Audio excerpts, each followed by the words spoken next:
आप सभी का स्वागत है अप टू डेट की इस बेहतरीन सीरीज में। और आज का टॉपिक है हमारा रेशनल नंबर। जैसा कि हमने कल की क्लास में भी इसके बेसिक कॉन्सेप्ट को क्लियर करा था, बट कल का जो टॉपिक था उसके बेसिक कॉन्सेप्ट पर ही कुछ क्वेश्चंस मैंने बनाए हुए हैं, उनकी हम आज प्रैक्टिस करने वाले हैं। जैसे प्लस से रिलेटेड, जैसे कोई रेशनल नंबर है उसका एडिशन कैसे करेंगे, सब्सट्रैक्शन कैसे करेंगे, मल्टीप्लिकेशन या फिर डिवीज़न कैसे करते हैं, इसका बेसिक नॉलेज आपके पास होना चाहिए। और कैसे स्टैंडर्ड तक वो क्वेश्चंस पूछे जाते हैं गवर्नमेंट एग्जाम्स में, उनकी भी हम यहाँ पर प्रैक्टिस करने वाले हैं। ठीक है ना। तो शुरू करते हैं आज का सेशन। और सबसे पहले हम समझ लेते हैं कि रेशनल नंबर होता क्या है। कल मैंने बताया था, हालांकि अगर आपने पढ़ा है तो कमेंट बॉक्स में बताइएगा कि फ्रैक्शन या फिर रेशनल नंबर किसे कहते हैं।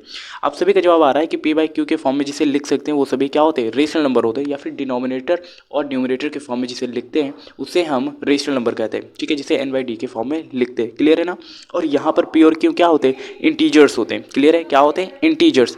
बट क्यू की वैल्यू यहाँ पर जीरो नहीं होती, ये आपको ध्यान रखने वाली बात है। हमेशा याद रखना क्यू की वैल्यू जीरो क्यों नहीं होती। जैसे पी की जगह पे मैंने ले लिया न्यूमरेटर की जगह पे 3 और डिवाइड बाई जीरो कर दिया, तो जब हम इसे सॉल्व करेंगे तो इसका आंसर आएगा इनफाइनाइट। और इनफाइनाइट को आप पी बाई क्यू के फॉर्म में नहीं लिख सकते, देन ये एक रेशनल नंबर नहीं होगा। इतनी बात क्लियर है। ओके, ये तो हमने कल बात करी थी, आई होप आपको समझ में आ गया होगा।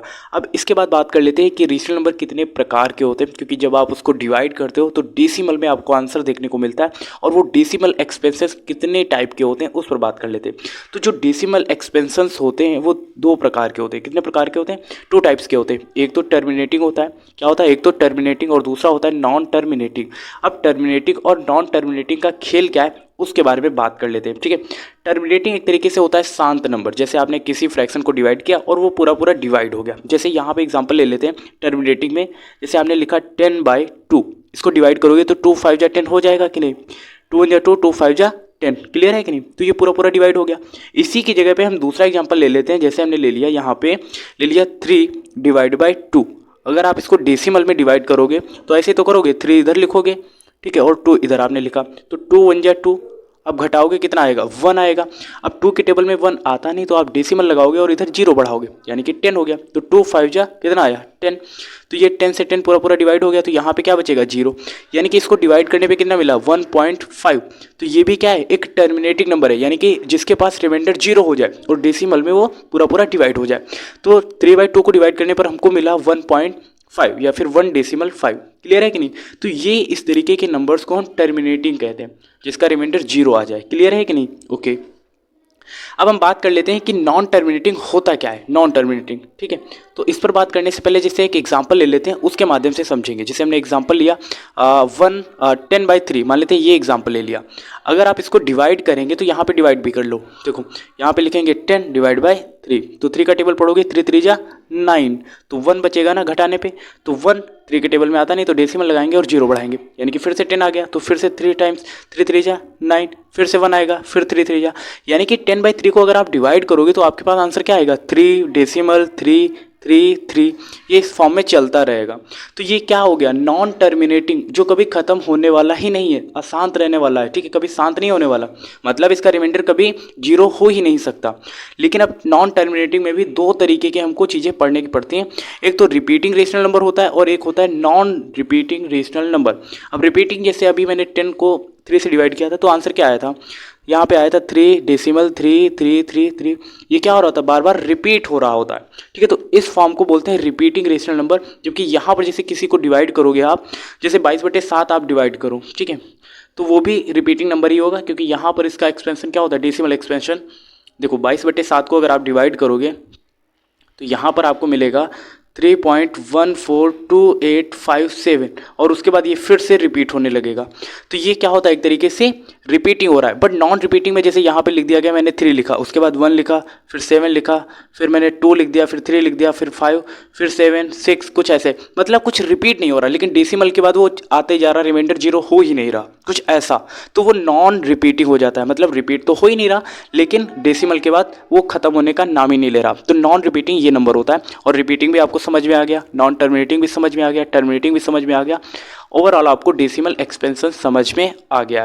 लेकिन इससे पहले मैं आपसे एक क्वेश्चन करना चाहूँगा कि क्या आपको रेशनल नंबर का जैसे एडिशन हो गया, सब्सट्रैक्शन हो गया, मल्टीप्लिकेशन हो गया या फिर डिवीजन आ रहा है, नहीं आ रहा? तो चलिए थोड़ा सा रिमाइंड करते हैं, याद करते हैं, क्योंकि ये चीज़ें याद करने योग्य बहुत इंपॉर्टेंट हो जाती है, क्योंकि बेसिक अगर आप भूल रहे हैं तो फिर डेफिनेटली आगे आपको प्रॉब्लम होने वाली। एडिशन के बारे में यहाँ पर सबसे पहले बात कर लेते हैं। व्हेन जब हमारे डिनोमिनेटर क्या हों, इक्वल होंगे, तो ऐसी फॉर्म में तो आप बहुत ही आसानी तरीके से कर सकते हो, इजीली फॉर्म में है, ठीक कर सकते हो। जैसे यहाँ पे 13/6 लिखा हुआ है प्लस 11/6 लिखा हुआ है। अब कैसे इसको ऐड करोगे? जब भी डिनोमिनेटर इक्वल होते हैं, डिनोमिनेटर हमेशा फ्रैक्शन के डिवाइड में लिखे रहते हैं, क्लियर है कि नहीं?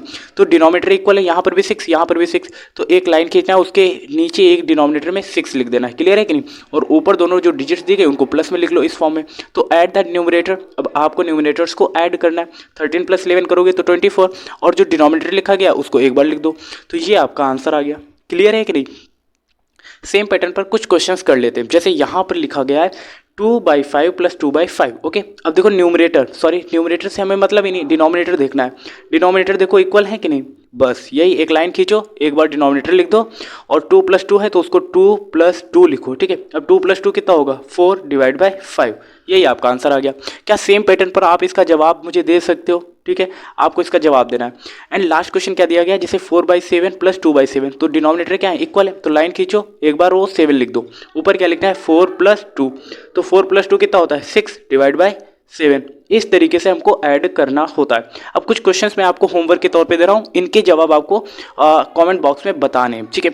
ये आपकी अपनी प्रायोरिटी होनी चाहिए कि मुझे जवाब देने हैं, क्योंकि जब तक आप रिस्पॉन्सिबिलिटी लोगे नहीं, मुझे तो पता नहीं चलेगा। मैं तो अभी पढ़ा के निकल लूँगा, चला जाऊँगा, अगली क्लास फिर से आ जाएगी। लेकिन अगर आप मेरे साथ कदम से कदम मिला के नहीं चलेंगे, देन आप पीछे हो जाएंगे, ओके। तो इनके जवाब आपको कमेंट बॉक्स में देने। अब एक कंडीशन ये भी बनती है, जैसे यहाँ पर अभी तो डिनोमिनेटर इक्वल है, बट सेकेंड केस बनेगा कि वहाँ पर डिनोमिनेटर इक्वल नहीं है, देन आप कैसे एडिशन करोगे? तो जैसे यहाँ पे दे दिया गया 1/2 + 1/3, ठीक है। तो ऐसे केस में आप कैसे करोगे? अभी तक तो डिनोमिनेटर इक्वल थे तो आप डायरेक्टली इजीली कर लेते थे, बट जब भी डिनोमिनेटर इक्वल नहीं हो तो आप क्या करें? दो तरीके होते हैं, एक तो आप एलसीएम ले दोनों का, ये तरीका, और दूसरा होता है क्रॉस मल्टीप्लाई। सबसे आसान यही माना जाता है कि क्रॉस मल्टीप्लाई करा लो, आसानी से सॉल्व हो जाएगा। तो 3 और 1 की मल्टीप्लाई तो कितना हो जाएगा? 3 और 1 जा 3, ठीक है। और 2 और 1 की मल्टीप्लाई तो 2 1 जा 2, और डिवाइड बाय 2 और 3 की मल्टीप्लाई 2 3 जा 6, तो 3 + 2 कितना हो जाएगा? 5, और डिवाइड बाय 6। क्या इतनी बात क्लियर है? आपको ध्यान से देखना पड़ेगा, तभी आप समझ पाओगे, ठीक है। इधर उधर ध्यान जाएगा तो आप बिल्कुल भी नहीं समझ पाओगे।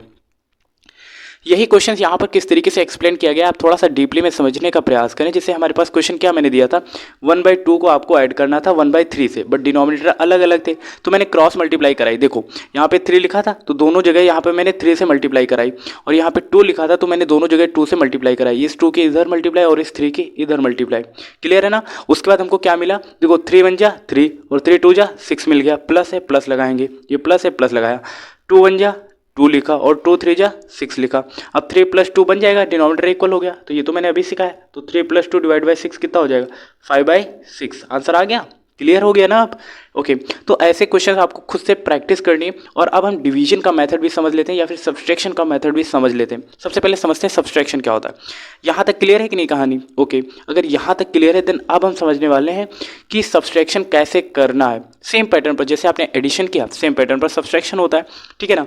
एडिशन और सब्सट्रैक्शन एक तरीके से आप ये मानिए कि ये भाई बहन है, ठीक है। ओके, अब यहाँ पे 7/3 लिखा हुआ है और -5/3 लिखा हुआ है, डिनोमिनेटर इक्वल है, तब तो कहानी आसान है। अब 7 - 5 लिखेंगे, डिवाइड बाय 3 लिखेंगे, इक्वल में 2/3, क्योंकि 7 में से 5 घटाओगे तो 2 ही मिलेगा, और डिनोमिनेटर को एक ही बार लिखते हैं, तो 2/3 आ गया। अगर यहीं पे क्वेश्चन कुछ इस तरीके से होता 1/2 - 1/3, ठीक है। यहाँ पे जो मैंने पिछला क्वेश्चन अभी कराया था, जैसे देखो यहाँ पे 1/2 लिखा था, और यहाँ पे प्लस की जगह पे अगर माइनस होता तो 1/3 हो जाता। तो अगर आप क्रॉस मल्टीप्लाई कराते तो 3 1 जा क्या आता? 3, ये तो आ गया, ठीक है, डिवाइड बाय 6 हो गया, 2 3 जा 6, प्लस था, अब यहाँ पे माइनस लगा देते हैं। अब ये 2 1 जा 2 हो गया, और डिवाइड बाय 2 3 जा 6। अब 3 में से 2 घटाएंगे तो कितना आएगा? 1 डिवाइड बाय 6। आया समझ में? देखो जब भी डिनोमिनेटर इक्वल नहीं है, तो जैसे मैंने अभी प्लस के लिए बताया, सेम पैटर्न माइनस के लिए भी होता है। तो अप्लाई करके आप इसको आसानी से कर सकते हो। तो सब्सट्रैक्शन भी समझ में आ गया, ठीक है ना। अब हम देखने वाले हैं कि डिवीजन किस तरीके से होता है। ठीक है, डिवीजन और मल्टीप्लिकेशन आप यहाँ पर सीख सकते हो बहुत ही आसानी तरीके से। जैसे ये क्वेश्चन दिया गया है 3/4 डिवाइड 1/8। अब इसको सॉल्व कैसे करेंगे, जो पहले फ्रैक्शन आती है उसको हम डिक्टो ऐसे ही यहाँ पे लिख लेते हैं 3/4। क्लियर है कि नहीं। अब डिवीजन का जो साइन होता है जैसे ही वो मल्टीप्लाई में कन्वर्ट होता है देन ये आपकी फ्रैक्शन पलट जाती है। जैसे 1/8 लिखा है तो 8/1 हो जाएगा। क्लियर है कि नहीं। जो न्यूमरेटर होता है वो डिनोमिनेटर में चला जाता है और जो डिनोमिनेटर में होता है वो आपका न्यूमरेटर बन जाता है। क्या इतनी बात क्लियर है। हिंदी में बोले अंश जो होता है वो हर बन जाता है, जो हर होता है वो अंश बन जाता है। क्लियर है कि नहीं। तो अब यहाँ पे डायरेक्ट मल्टीप्लाई करेंगे 3 8 जा 24 और 4 1 जा 4, तो ये हमको फ्रैक्शन मिल गई। क्लियर है कि नहीं। जब भी इस तरीके से डिवीजन का मेथड या फिर क्वेश्चंस बने तो आपको क्या करना है, पहले फ्रैक्शन डिक्टो आपको लिखनी है एंड डिवीजन को जैसे ही आप मल्टीप्लाई में कन्वर्ट करेंगे देन ये फ्रैक्शन आपकी पलट जाएगी, तो 8/1 हो जाएगा और डायरेक्ट मल्टीप्लाई करना है यहाँ पे 3 8 जा 24 4 1 जा 4। क्लियर है कि नहीं। यहाँ पर डिनोमिनेटर इक्वल करने की जरूरत नहीं है, सिर्फ सब्सट्रैक्शन और एडिशन में ही डिनोमिनेटर को इक्वल किया जाता है। क्लियर है कि नहीं। अब आपने जब डिवाइड सीख ही लिया है तो ये क्वेश्चन का आपको जवाब देना है। ठीक है, इस क्वेश्चन का जवाब देना है। क्या होगा, देखो 2/6 पहली फ्रैक्शन है तो 2/6 ऐसे ही रखेंगे। डिवीजन का साइन है, इसको मल्टीप्लाई में कन्वर्ट करेंगे तो 2 ऊपर चला जाएगा और 3 नीचे आ जाएगा। क्लियर है कि नहीं।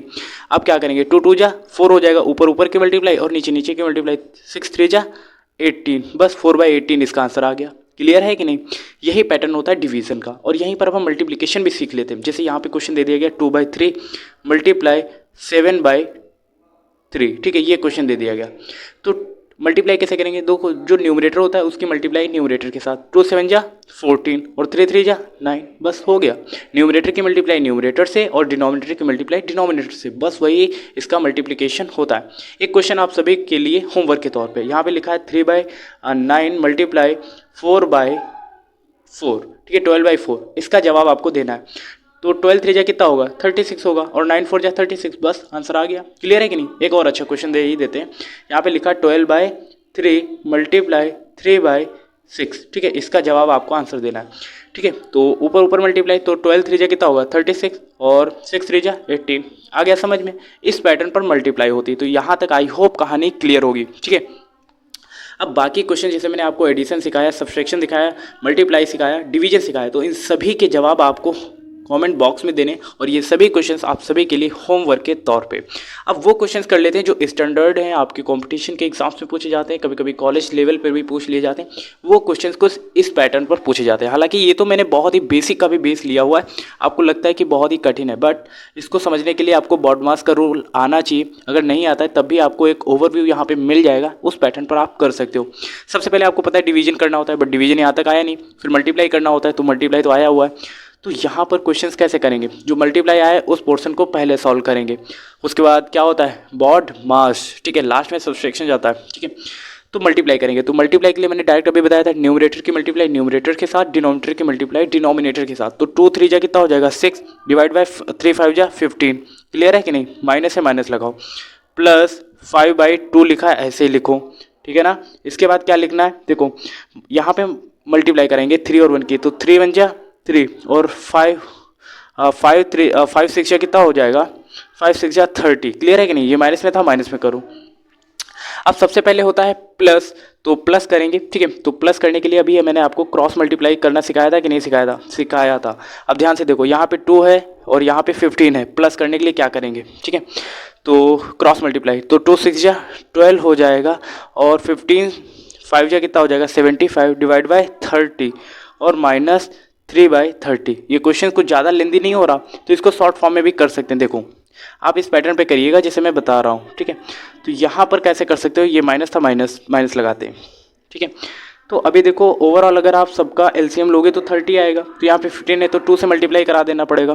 तो 2 6 या कितना हो जाएगा 12 प्लस प्लस लगाओ। यहाँ पे 15 से मल्टीप्लाई करें तो 15 2 जा 30 हो जाएगा। तो 15 ये 75 15 5 जा 75 माइनस यहाँ पे तो 30 ऑलरेडी है तो 3 लिखेंगे डिवाइड बाय सबके 30। ठीक है, अब 3 और 12 ऐड करोगे तो कितना हो जाएगा 15 होगा कि नहीं, और वो भी माइनस का होगा। तो 75 में से माइनस का कितना घटाएंगे 15 तो कितना आ जाएगा 60 डिवाइड बाय 30। इसको डिवाइड करोगे तो 20 आंसर आ जाएगा। ठीक है, आप सभी को कमेंट करके बताना है इसका जवाब क्या 20 आ रहा है। मैंने जल्दी में किया हुआ है, फिर भी आपको इसी पैटर्न पर सॉल्व करना है। ठीक है, जो मैंने तरीके आपको सिखाए उससे भी कर सकते हो। ये मैंने आपको थोड़ा सा एक ट्रिकी क्वेश्चन बना दिया है। ठीक है, आप खुद से ट्राई कर सकते हो। ठीक है, उसके बाद ये क्वेश्चंस आप सभी के लिए होमवर्क के तौर पे है, ठीक है, क्योंकि इस पैटर्न पे मैंने एक क्वेश्चन कराया तो ये क्वेश्चंस आपको भी करना तो बनता ही है, ठीक है। तो आई होप ये वीडियो आप सभी के नॉलेज को इंप्रूव करने के लिए सफिशिएंट रही होगी।